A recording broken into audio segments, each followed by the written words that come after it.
hand me the cup. And his line was, well, I will hand you the cup, my dear. The cup will be there.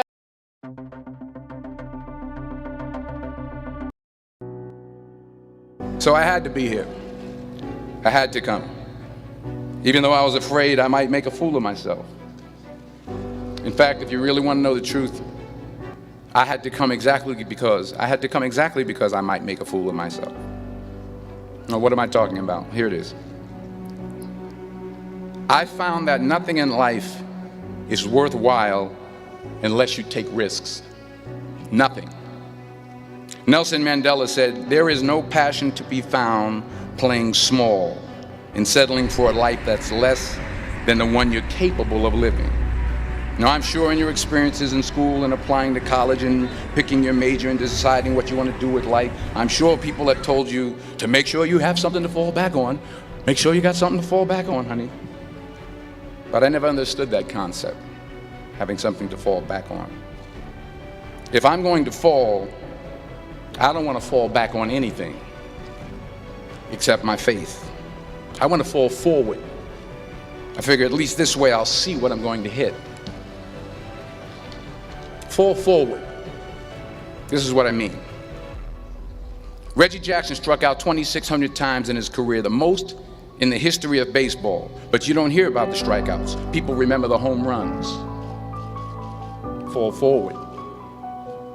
Thomas Edison conducted 1,000 failed experiments. Did you know that? I didn't know that. Because the 1,001st was the light bulb. Fall forward. Every failed experiment is one step closer to success. You've got to take risks, and I'm sure you've probably heard that before, but I want to talk to you about why that's so important. I got 3 reasons, and then you can pick up your iPhones. First, you will fail at some point in your life. Accept it. You will lose. You will embarrass yourself. You will suck at something. There's no doubt about it. And I know that's probably not a traditional message for a graduation ceremony, but hey, I'm telling you, embrace it, because it's inevitable. And I should know. In the acting business, you fail all the time. Early on in my career, I auditioned for a part in a Broadway musical. Perfect role for me, I thought, except for the fact that I can't sing. So I'm in the wings, I'm about to go on stage, but the guy in front of me, he's singing like Pavarotti. He's just, and he's just going on and on and on. And I'm just shrinking. I'm getting smaller and smaller. So they say, oh, thank you very much, and you'll be hearing from us. So I come out with my little sheet music, and it was Just My Imagination by the Temptations. That's what I came up with. So I hand it to the accompanist, and she looks at it and looks at me and looks out at the director and was like, so I start, I'm going to sing. I'm like, it's just my imagination once again, and they're coming away with me. And I'm not saying anything, so I'm thinking I'm getting better. So I start getting into it. It was just my imagination. Running. They say, oh, yeah, thank you very much, Mr. Washington. Thank you. So I assumed I didn't get the job. But the next part of the audition, he called me back. The next part of the audition is the acting part of the audition. So I'm like, hey, okay, maybe I can't sing, but I know I can act. So they pair me with this guy, and again, I didn't know about musical theater. And musical theater is big, so they can reach everyone all the way in the back of the stadium.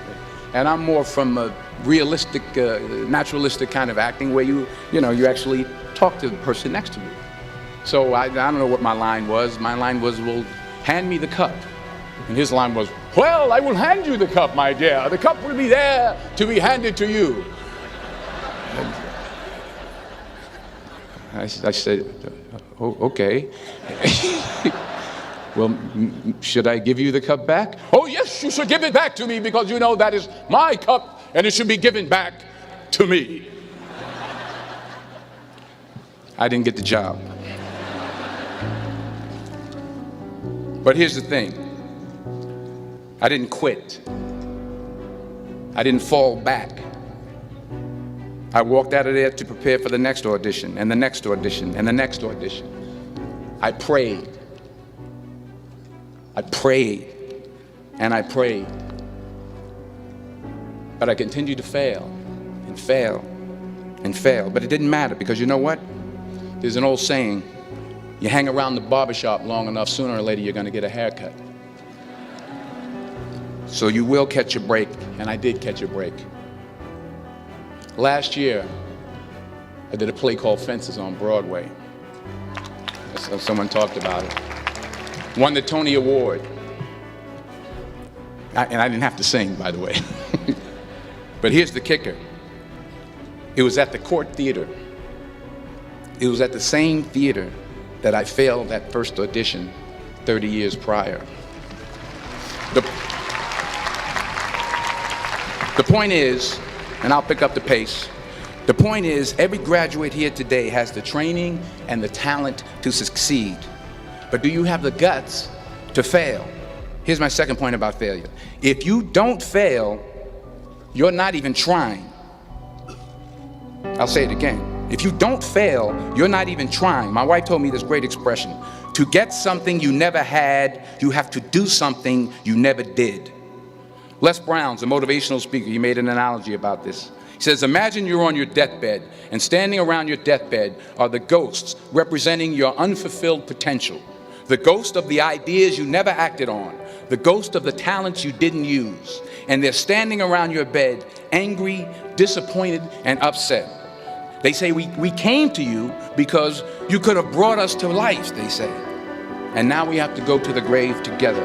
So I ask you today, how many ghosts are going to be around your bed when your time comes?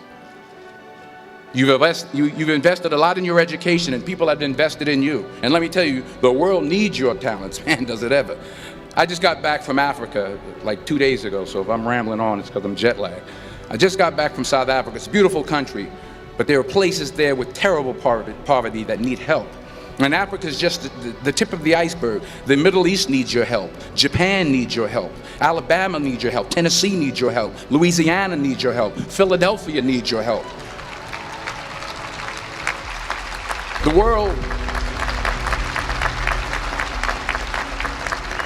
world needs a lot, and we need it from you. We really do. We need it from you young people. I mean, I'm not speaking for the rest of us up here, but I know I'm getting a little grayer. We need it from you, the young people, because remember this. So you got to get out there. You got to give it everything you got, whether it's your time, your talent, your prayers, or your treasures. Because remember this. You will never see a U-Haul behind a hearse.